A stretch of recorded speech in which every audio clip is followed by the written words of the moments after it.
Tātad mēs esam tikuši jau tik tālu, ka mums faktiski viss ir un atliec tikai zīmēt karti. Es jums parādīju, kā izgatavot, izveidot šablonus un augstumlīknes un kā viņas pievienot karšu zīmēšanas programmai Mapper, bet viena lieta mums palika vēl nenoskaidrota, un tās ir 0,25 metra augstumlīknes. Kas tad mums notika ar 0,25 metriem augstumlīknēm? Kur viņas palika? Un šeit sākās jautājums par to praktisko karšu zīmēšanu jau. Tātad mums ir kontūrlīnijas un palīglīnijas, tāds formlaini, ja? Un karšu zīmēšanā formlainas lietot tikai tajos gadījumos, ja ar tām parastajām augstumlīknēm nepietiek, lai attēlotu reliefu. Tātad, ja mums šeit augstumlīknes iet viss vienā garumā, viņi ir šausmīgi daudz. Un tagad, ja es redzu, piemēram, ka man to palīga augstumlīkni formlaini, man vajag, piemēram, kaut kur šeit tikai atstāt ielikt, ja?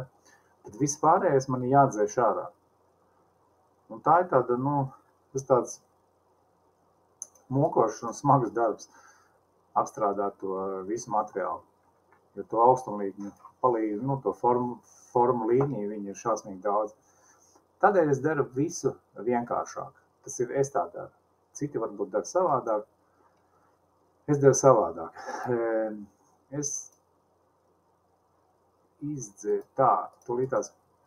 Es iezīmēju visas tās formu līnijas, man viņas nevajag, es viņas dzēšu ārā, un man paliek tukšs. Bet ko es lieku vietā? Man jau kaut kādā veidā tur vajag iezīmēt. Un vietā es importēšu tās 0,25 metri. Tad izstāstīšu, kāpēc. Tā, reālās koordinātas, ok.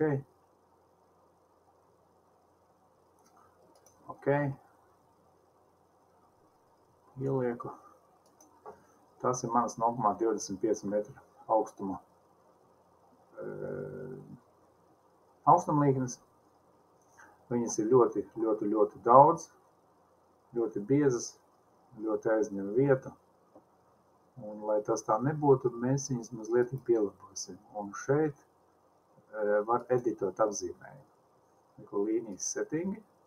Un pie līnijas settingiem es uztaisīšu mazāk izmēru. Piemēram, to līniju es uztaisīšu 0,01 milimetrs un krāts prioritāte es viņu nolikšu pašā augšā, lai es viņu vienmēr redzu, lai man ir ērti ar viņu strādāt. Ok? Tagad viņi izskatās šādi. Tā augstumlīkne. Un ko man tas dod?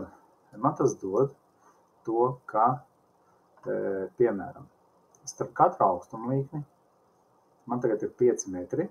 Tas nozīmē, ka man starp katru augstumlīkni ar apmēram 20 šitās te parastās līknītes mazās. 20. Tātad katra desmitā varētu būt kaut kur pa vidu. Katra desmitā varētu būt formlains, palīga līnija. Tas nozīmē, ka, ja man, piemēram, šeit izskatās, ka man vajag ielikt formlaini, piemēram, kaut vai šito ielikt, tad es paņemu ar šķērītēm, izgriežu gabaliņu te ārā,